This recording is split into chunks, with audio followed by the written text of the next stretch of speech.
Alan's got the obligatory cup of tea with him as well. So, Alan, now, I think I'm right in saying that you were informed by, I guess, would he be your boss? Is Henry your boss? Yeah, he's my boss. He's your governor? He's everyone's boss. And, okay, he's even my boss here this weekend. Anyway, he said, a bit of petrol, pump the tyres up, she'll be good. He said, pop in the shed and get ready for the show. It doesn't need much, just give it a quick clean and get started to make sure it runs. Okay, and can we have a quick look at the picture that you had to pump the tyres up? Yes, this was 5 minutes later. And let's have a quick look at the picture up here as to what you had to do. It was slightly more than pumping up the tyres.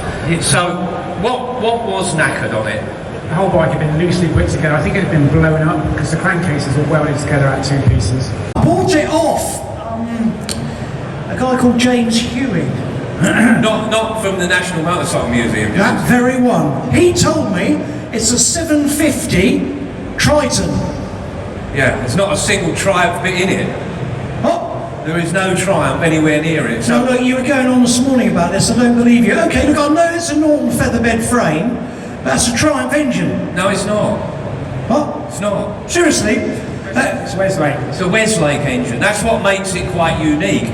So we're not sure whether you've been completely tucked up or you've got a little hidden gem here, because it might be absolutely unique as well. Well, no, I have to tell you, it was in a pile of bits, which, when it came from James in sort of bits and lumps and kind of stuff, didn't it?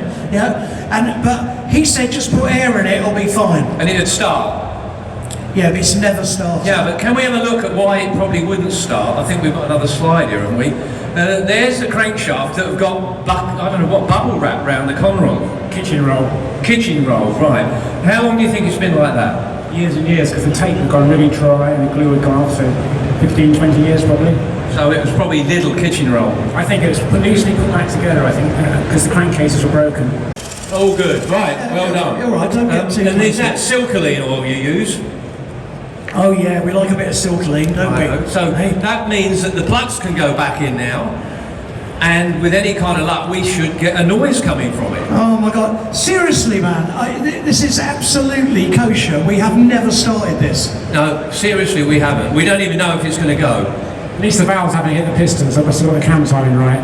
Yeah, good point, well made. The pistons haven't hit the valves, so that means that the cam time is right. I was on the phone for an hour to James Hewing to try and get the cam timing, no one knew what it was. If I was you, I wouldn't talk to that scoundrel. I know, I'll have words with him. It's got a choke on it, and he can't do any tickling. What? No, it's not a tickling carb.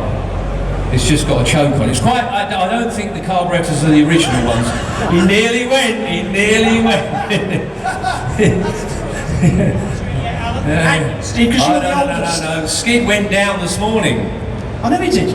I know. Yeah. That's quite a good shot. Right, we are now. This is nearly. I think we're going to start on the commentary now. We're about to get underway here with this, the Manx Norton wide line frame with this beautiful Weslake engine in it that I've never seen one quite like it, certainly not welded up as much as it is.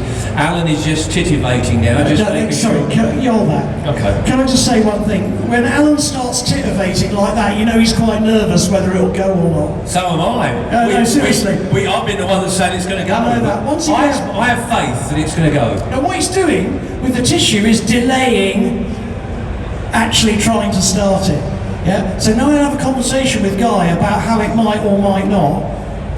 What's happened? Uh-oh, we're about to go. Okay, all right, folks. Hang on, can you hold this? I'm ready. Ready? Alan! Yes!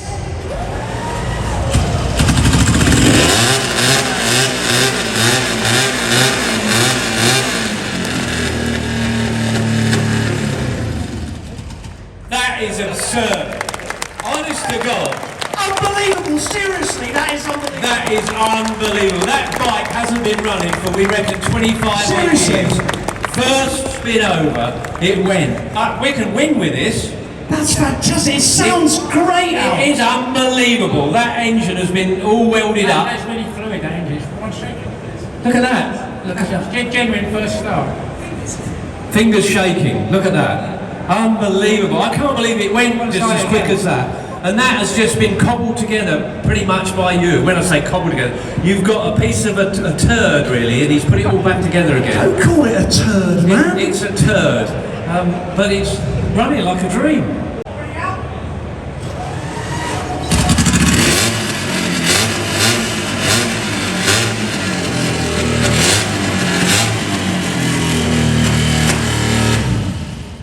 Brilliant. Proper job, folks. Honestly, Allen Millyard, you are an absolute genius to get something that Henry bought that I didn't think would ever run again.